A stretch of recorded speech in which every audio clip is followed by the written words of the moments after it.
to stay engaged and to stay current, but also we hire our students, which is always Can y'all up front pass back, share maybe, and pass back so everyone can share? And Yeah, here, have we can more always sharing. do more later. Yeah, if y'all you're don't next to mind. someone, share. Yeah, everyone share in the front So and you keep passing them guys, back. you two share, pass them all back. Y'all go ahead. And you two share. Y'all share. In this piece, we at Otis, I mentioned it briefly, it's a Department of Architecture, Landscape, and Interiors. Multidisciplinary, synthetic, students study all three fields throughout the curriculum. Our students then are working in all three fields. Our students have pursued and achieved graduate degrees in architecture and in landscape. For some reason, I'm not sure why they're not moving into graduate degrees in interiors, although are working in interiors offices. We have graduates that have just achieved, actually Gary Garcia just received an MLA from USC, and Natalia Polina got her MLA, which is a Master of Landscape Architecture from Harvard. We have graduates who have received Masters of Architecture degrees from Yale, from Princeton. We have Joan Sanders, who just entered Columbia this year, so starting his Master of Architecture degree at Columbia. Others just pursue a work path and move towards a registration that way. You can see a little bit, it's written out here on the bottom, it tells you what the students do. You can see it's our curriculum on the second page. We also, an exciting thing that we're doing, we have a lighting certificate program. This is in collaboration with the Continuing Education Department. It's available to anyone, actually, that has drafting experience. Our students are taking it. It can be integrated within their 3 years in our curriculum.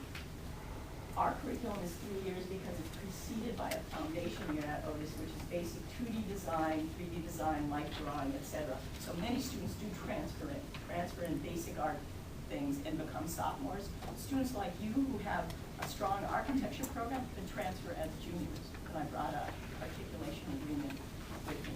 This lighting design certificate program can be integrated. This is very interesting. We, like many and most architecture and interiors programs, had a lighting class, right? Lighting design class. Everybody pretty much. Lighting fundamentals, it exists in most of the programs. Our students became so interested in that, we had a couple that went out and became lighting designers. Jen Doran, has been a lighting designer for 7 years, right out of graduating from Otis pre this certificate. This was just based on a 2-unit class. One of my lighting instructors came to me and said, she goes, I have a crazy idea. Let's do a lighting certificate. I go, okay. She goes, well, that was a little too easy. She's a lighting designer. She designed the lighting at LAX.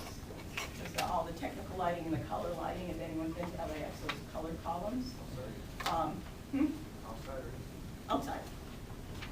Colored columns outside. She also works for Jurdy Associates. If you haven't heard of Jurdy, that's lots of casinos, entertainment. She did the Cabazon Casino. She's done a number of things in Asia. She came to me and said, we have a problem in the industry that it's just like Otis or our other architecture and interiors programs. They just have one class, but they understand space.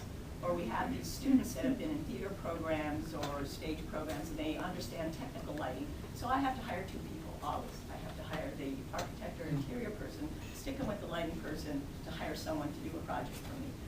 That's what this lighting certificate addresses. So it's a great sort of add-on to our program.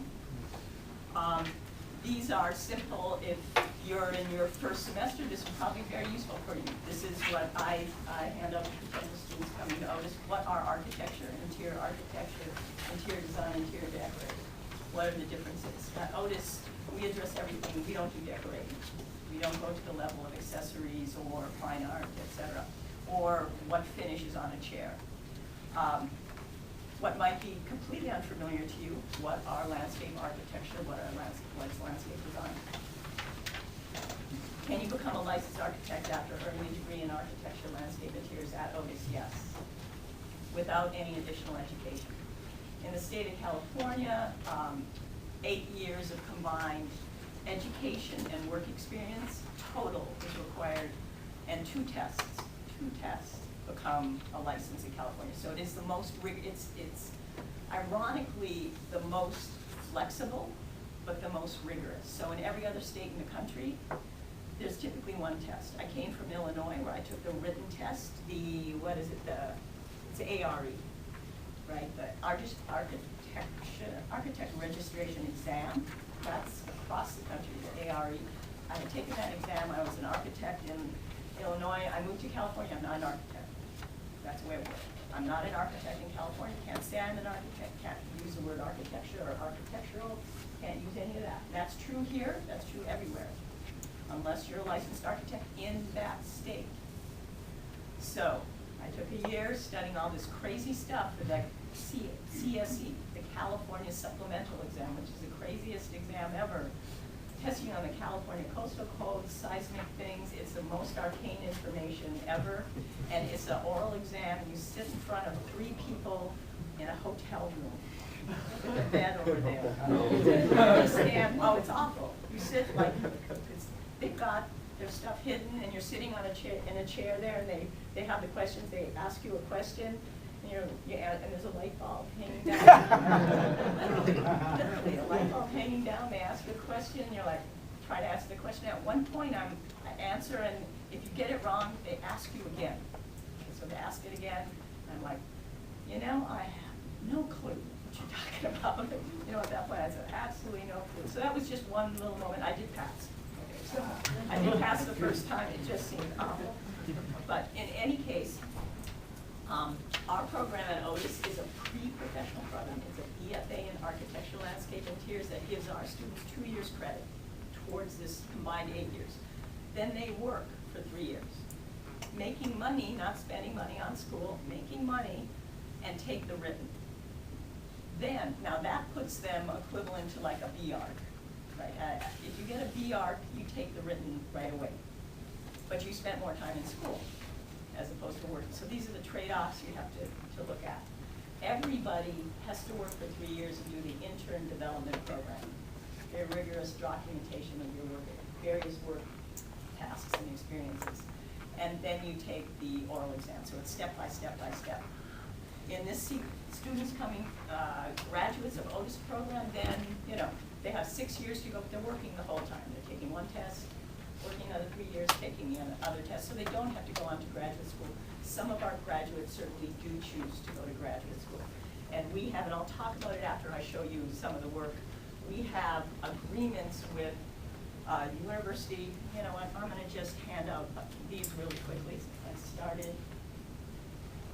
And only if you may be interested, just pass a few and look at them. We have agreements with the University of Illinois at Chicago, which is my alma mater, and my ex-husband's a director. Good. And USC, Woodbury University, we have a draft agreement with Rice, and a draft agreement with the University of New Mexico in Albuquerque. So we're continuing to add these agreements. That means, for example, if you spend 2 years here at SAC, transfer to Otis as a junior, 4 years later you could have a master's degree. 2 years at Otis, 2 years in one of our programs. You could even come back to Texas, to Rice, conceivably. Exactly, although Rice is a 2 plus 2.5. Right. Rice is unique in a 2.5. So they have this extra, they have a thesis component. So it's fantastic. In 6 years in most places you would have a master's degree.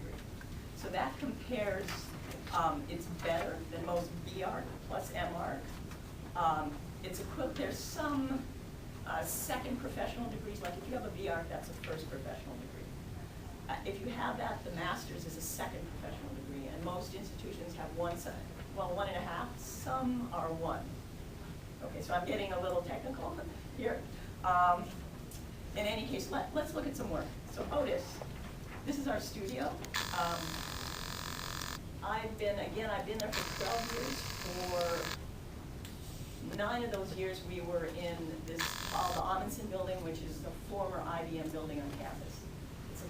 It was one of the IBM corporate offices. It's very nice. I'll show you some images of projects we did in that building. We were off campus at a store, Otis grew. We were off campus for a couple of years in a storefront, and last fall, this now is our second year, we moved into the former Bank of America building on a corner, and we now have a full curtain wall, full height curtain wall. We love it. We look straight up north up Lincoln towards Santa Monica. That's our view. Next image. So it looks like that when students are there. So typical. Dedicated studios. Next. This came back. I was not exaggerating when I said how important this was to me. I remember this, and well, all of my teaching has been based on my good experiences as a student. Right? How did I learn? You know, how did someone instruct me? What was the best exercise? This was so pivotal in my past, where I understood, I'm like, I love thinking three-dimensional. I love thinking around. So in Studio One, the first day, they do 24 of these guys. They do these exercises, and if the students say, I really hated that, I go, leave. Literally. No, I say, if you don't like this, it's really a test. If you do not like to do that, you will not be an architect, you will not be a designer, you won't be, you cannot think three-dimensional. So we've taken this as an initial basic exercise, and then, next, we now make that, we use them as assignments. The students do the exercise. We give them 9 of the forms in Studio One, ask them to fully document those forms in plan, section, 4 elevations, and then make a composite. Next view. 2 high, 2 wide, 3 wide, 2 deep, 2 high, a composite, and we have to occupy it. They have to calculate real stairs, real ramps, real landings, next image, and fully document. That's 6 weeks. So our students enter our program not able to draft, not able to think, you know, hadn't thought three-dimensionally, hadn't done any of this. We step them through those. They have the full documentation of each of those forms, so they already know how to draw each individual. Then to draw them together as a composite, taking away walls so you can move through, and then putting the body through it is the next step. So this, we need to do this. I have a 3-year program. We call this boot camp. It's boot camp. We have to move our students to be able to think three-dimensionally and be able to figure out how to draw anything. Right? They have the techniques of referencing and aligning and drawing from plan to section or whatever, that they can think through anything in their drawings. Next image. So we have a series of projects in Studio One. Another one that used those forms but then modified them, rotated them or scaled them. There's some modification of the form to a final project. Next, multi-story space with forms. It's a multi-story infinite horizontal space, limited vertical space that then is modified by inserting delimited, we could call it rooms or other buildings that change that spatial configuration. These projects, the complexity of that project, those are fully drawn before the models are built. Students are not allowed to do 3D digital modeling ever in the studio, ever, cannot. So we're that's critically important. It has been a struggle. I mean, I started out drafting when I was a student. I didn't do CAD until I graduated with a Master of Architecture in 1990. Hadn't even done CAD. When I was directing at Woodbury through 2000, our students were still doing ink on Mylar. We just changed from ink on Mylar to CAD in 2000. And since then, every school has struggled with the seductiveness of the 3D digital modeling that can hide everything, right? Students can make really cool looking stuff, have no clue what's there. Not the slightest clue, don't know how to move through it, couldn't imagine how to build it. So we really ask our students to think three-dimensionally, do it old school. They draw a plan, they draw the section from the plan, they go from the section back to the plan, they go back and forth, back and forth. This is old school drawing to document this and then build the model for a space as complex as this.